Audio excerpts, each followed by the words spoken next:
Τα οστά συνδέονται μεταξύ τους με αρθρώσεις.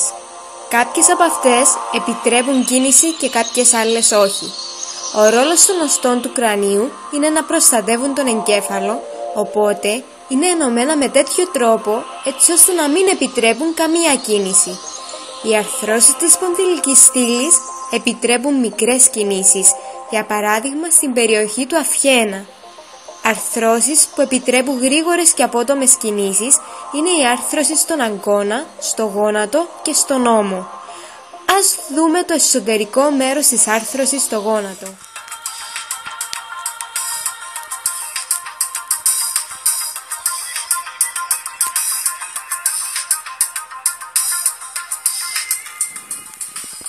Μεταξύ των δύο οστών υπάρχει ένα υγρό το οποίο ονομάζεται αρθρικό υγρό.